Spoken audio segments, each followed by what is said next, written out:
저녁에 천안에 또 미팅이 하나 있긴 한데요. 그걸 가야 하나, 지금 국대전으로 나가서 가야 하나, 아니면 천안 올라가야 하나. 그러게요. 그러니까요. 집사람하고 점심을 먹었거든요. 일주일에 뭐 3번은 같이 점심을 먹으니까 2번, 3번은. 그러게요. 가서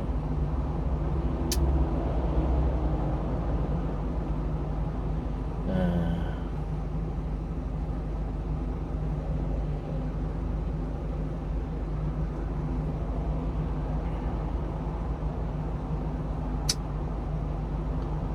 어허.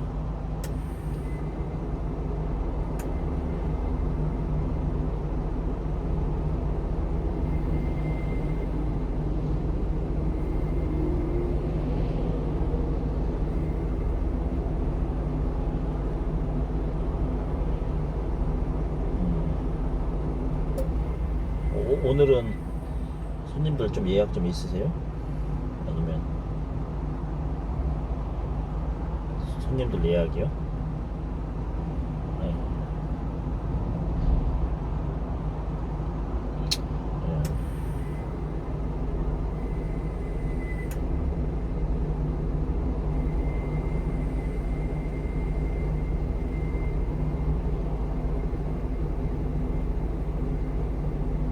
고기 많이 써셨어요? 목사님? 고기 많이 썰으셨어요? 오늘 또 한번 오늘 전화, 예, 좀 더 전화 드릴게요. 예, 목사님.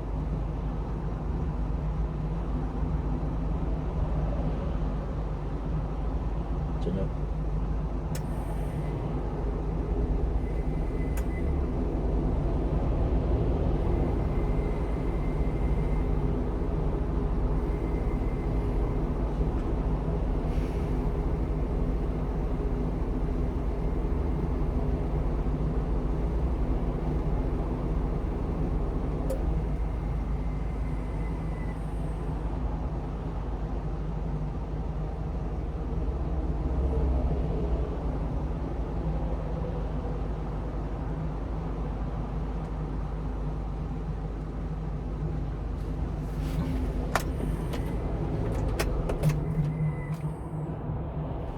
어허, 아이고.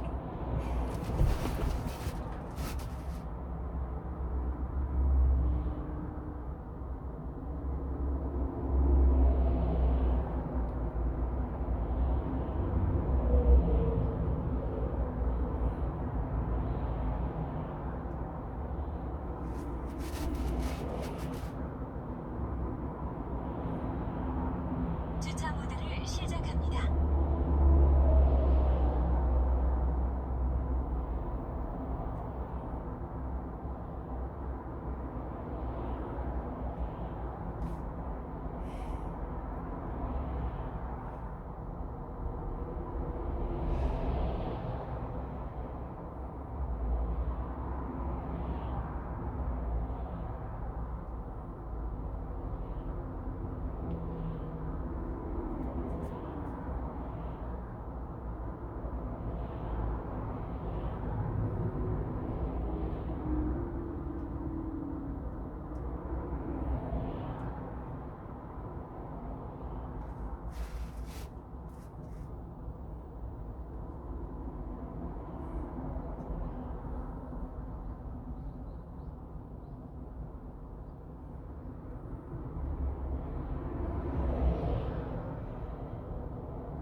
여보,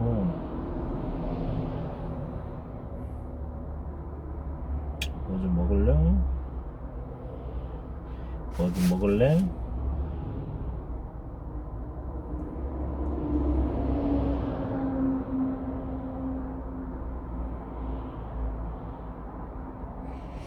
에휴.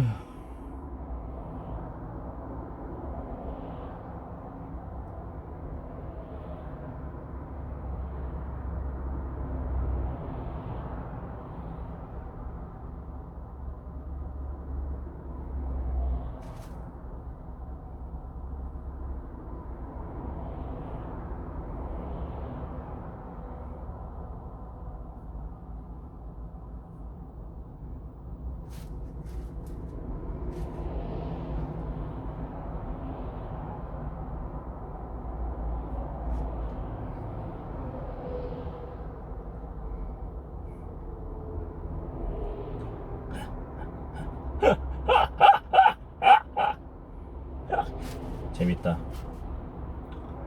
그래, 알았슈 선생님. 네?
아침 일찍 그렇게 너무나 화가 난 채 국방을 날리는 왜 왕노 그룹과 협상했는지, 그 협상의 배경이 무엇인지, 그리고 왕노 그룹의 앞으로 어떻게 될 것인지 제후가 뭔지를 이번 영상에서 답변하도록 하겠습니다.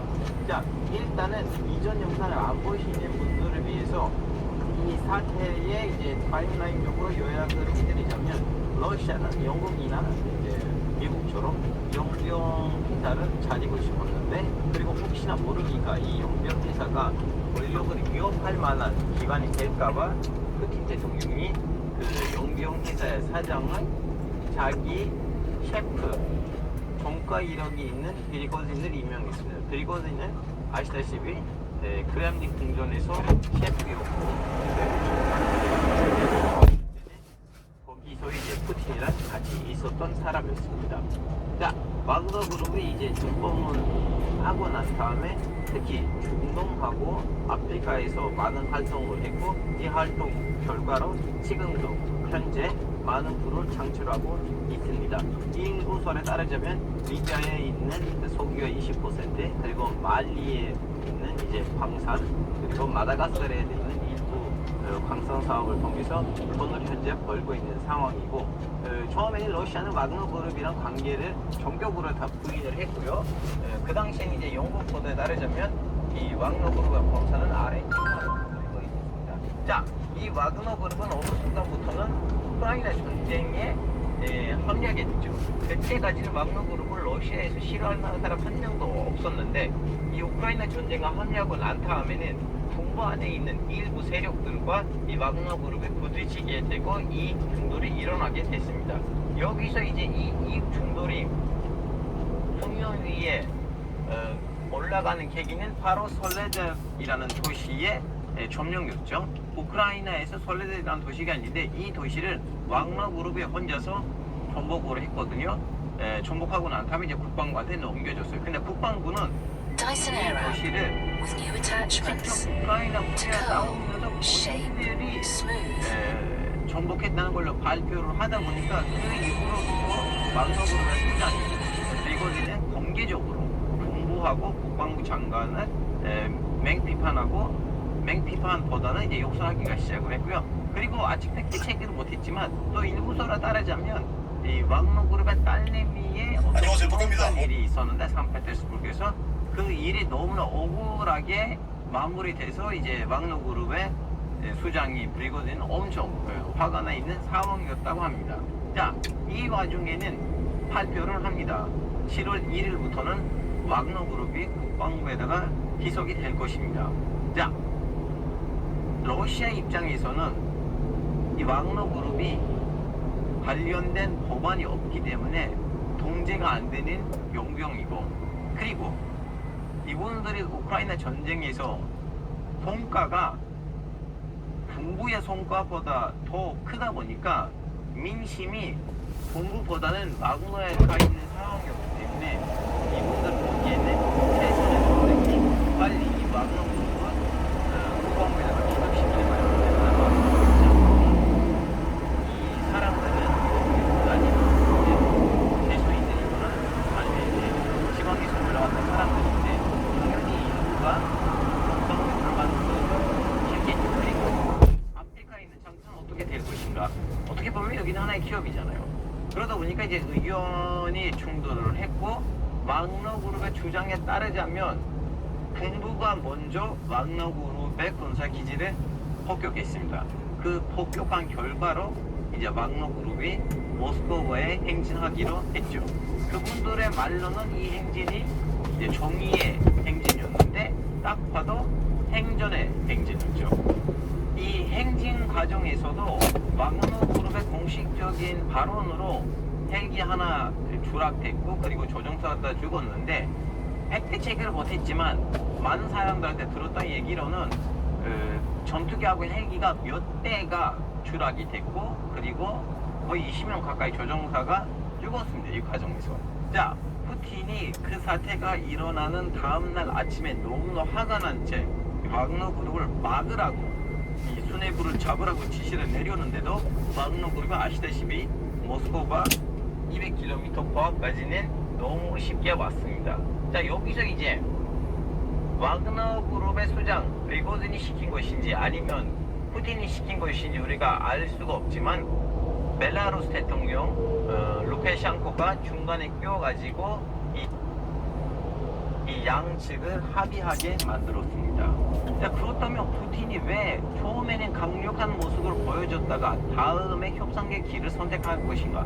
여기서 이제 가설이 두 가지인데요. 하나는 푸틴이 동부가 자기 말을 안 듣고 막노 그룹을 막지 않는 것을 보고 시간을 벌자는 차원에서 협상의 길을 선택했다는 이제 가설도 있고요. 그리고 아직 팩트 체크가 안 됐지만 미약한 하나의 가설이 있어요.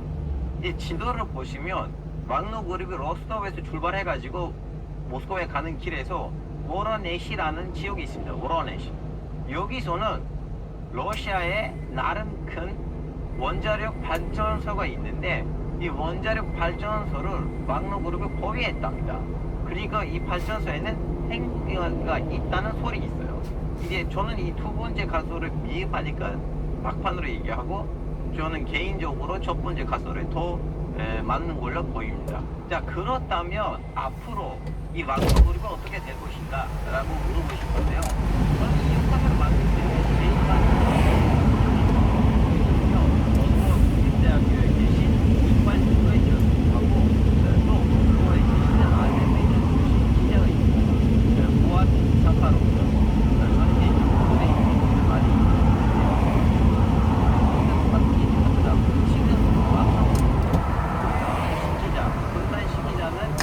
대안이 있습니다. 자, 막노 그룹에서 일부를 국방부에다가 기속시키고 나머지를 러시아고 우크라이나에 들어가지 않게끔 해외에서 활동하게끔 냅두자라는 이런 의견이 있는데 그 이유가 뭐냐면 아프리카하고 중동에서 그 장사를 포기할 수가 없어요. 그리고 그 장사를 러시아 폰으로도 할 수가 없으니까 어쩔 수 없이 용병 하나가 필요하니까 당분간 이제 와그너로 가야 된다는 그러한 의견이 있다고 전해집니다. 자, 여러분, 저는 이제 여러분들한테 그동안 파왔던 정보들 중에서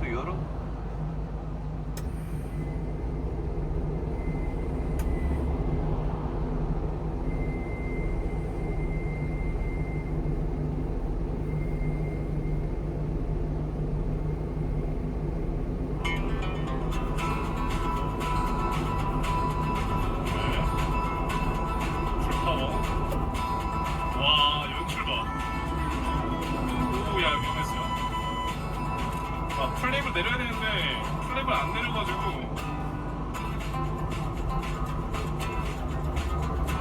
타겟팅 시스템에 잡히지 않네. 그래, 기총을 한번 돌리죠. 이륙하려는 모습은 안 보이네. 오케이, 건건건.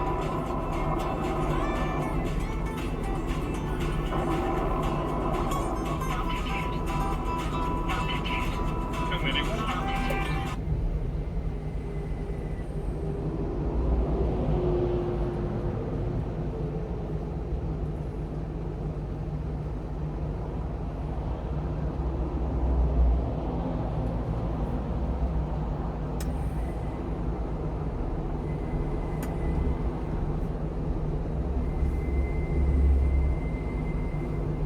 안녕하세요, 뻑갑니다. 오늘도 이번에 6월 24일부터 25일까지 원주에서 로드FC가 MMA 스포츠 페스티벌을 개최한다고 합니다. 그래서 알아보니까 10년 동안 매년 열렸던 것 같은데 국내 격투기 좋아하는 사람들이라면 로드FC가 개최하는 페스티벌이니까 다 알겠죠. 근데 이번에 황당한 영상이 하나 있어요. 격투기라는 종목이 학교 폭력을 유도하고 스포츠조차 아니라는 겁니다. 누가 그러냐? 또 우리 아이들 걱정하는 민주당 시의원들인데 내용을 한번 보시죠. 참고로 정문홍 대표 유튜브에 올라온 내용입니다. 그 얼마 전에 이제 원주에서 기사가 하나 났습니다. 자, 축구공 차듯 얼굴을 걷어찼다. 40대 여성을 기절시킨 격투기남. 아십니까? 기사 보셨나요?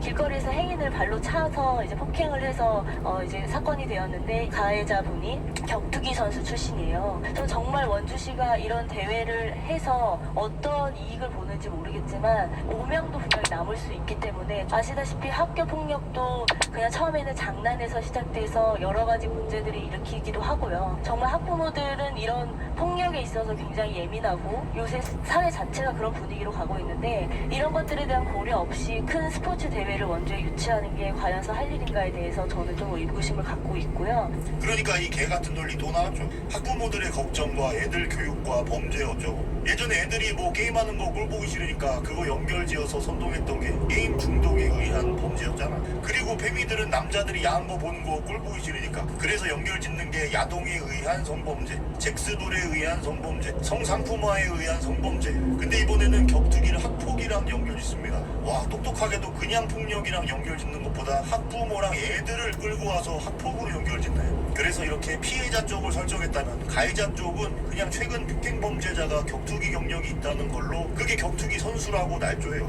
그러니까 이렇게 격투기와 학교 폭력을 잇는 겁니다. 예를 들어 내가 태권도 2년을 배웠는데 내가 극우 친일 일베 여혐 유튜버가 됐으니까 태권도는 나쁜 거죠. 태권도가 이렇게 질 나쁜 유튜버를 배출했으니까 뭐 이런 수준입니다. 그냥 차라리 음주운전을 해도 대통령 후보가 될 수 있으니까 혹시 음주운전은 좋은 게 아닐까. 그리고 애초에 저런 식의 생각 자체가 격투기 선수 혹은 관련 업계 사람들을 폭력을 조장하는 유해한 사람들이라고 비하하는 거예요. 근데 이종 격투기 카페가 전형적인 좌파 소굴 아닌가?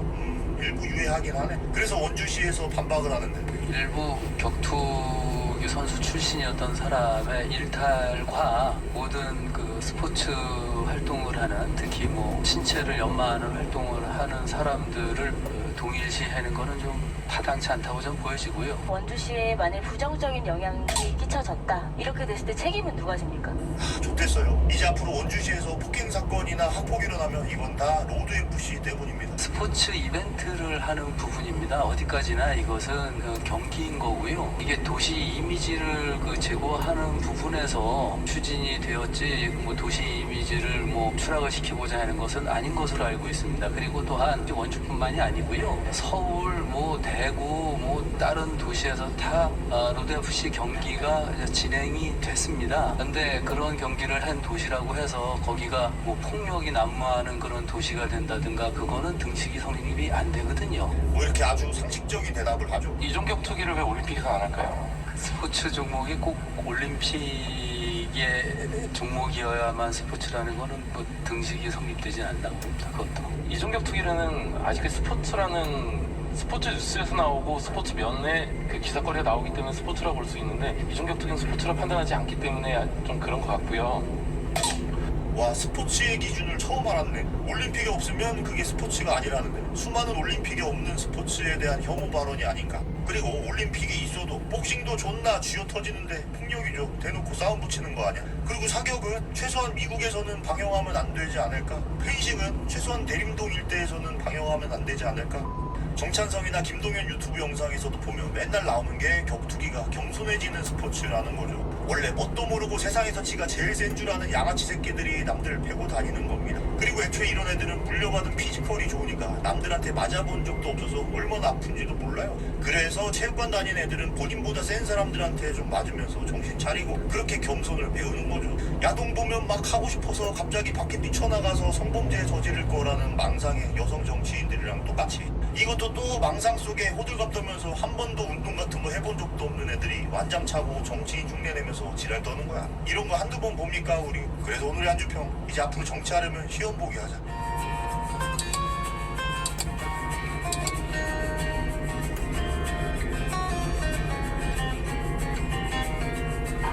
네, 오늘 늦은 시간에 볼륨을 좀 안보를 하고 싶었는데 사이즈를 몰라가지고 선물하고 비맥스 메타가 약이다.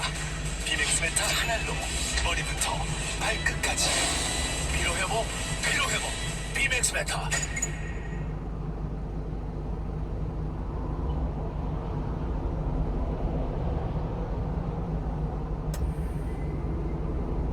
CIA 공작, 비밀 공작이랑 관련이 있어요? 예. 미국의 중앙정보국 CIA가 라틴 아메리카에서 최초의 비밀 공작을 벌인 곳이 바로 과테말라입니다. 시작이 그런데 세계 최강국인 미국이 대체 왜 중앙아시아의 크지 않은 나라 과테말라에 신경을 곤두세운 걸까요?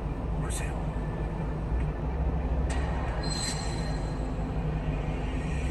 그 이를 알기 위해선 당시 시대 상황을 이해할 필요가 있는데요. 제2차 세계대전이 끝나고 2년 뒤인 1947년 미국의 해리 트루먼 대통령은 세계를 상대로 아주 중요한 선언을 하게 되는데요. 주요 내용을 직접 들어볼까요?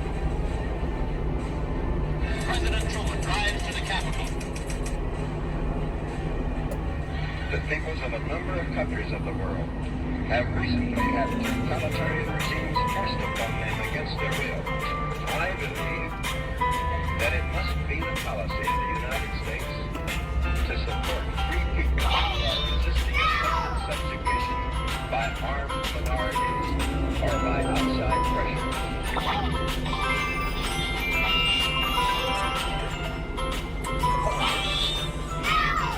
이 연설을 통해서 트루먼 대통령은 신산주의가 세계에 확산하는 것을 막아야 한다고 주장하면서 세계 경찰 역할을 하겠다고 선언하게 되는 것입니다.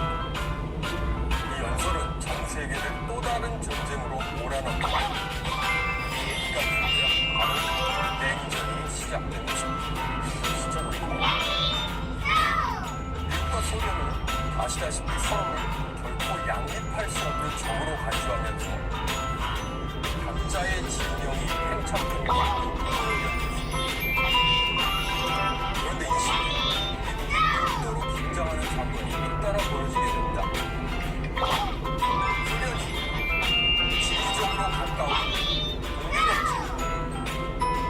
여러 나라를 지원하면서 공산주의 진영을 점점 늘렸던 것인데요. 이때 미국의 공포심이 얼마나 컸던지 1950년에 작성된 냉전 정책에 관한 비밀 문서에는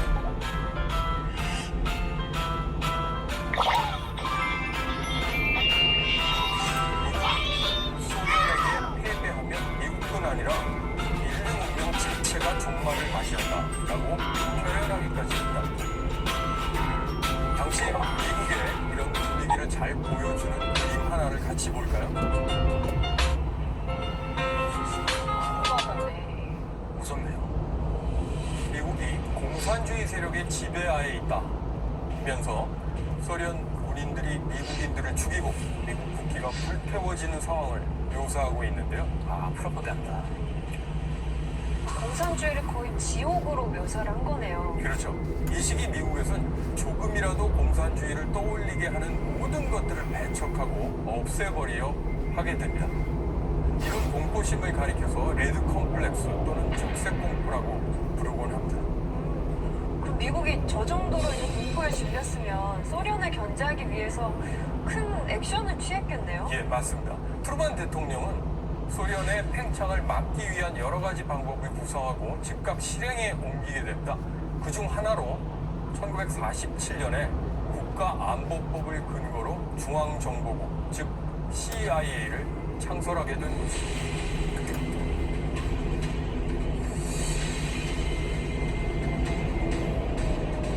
미국에는 CIA 외에도 주요 내각부서, 국방부나 국무부, 법무부에 여러 정보 담당 기관이 있었는데요.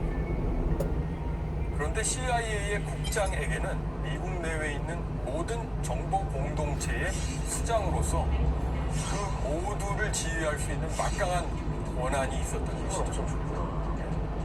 엄청 높네요. 모든 중요한 정보를 수집하고 종합해서 대통령에게 직접 보고할 수 있었고요. 당연히 미국 정부 내에서 무척 위세가 높았다고 볼 수 있습니다. 그렇다면 CIA의 역할은 뭐였을까요? 좀 더 분명해지지 않나요? 공산주의를 타도하자 이런 거겠죠. 전 세계를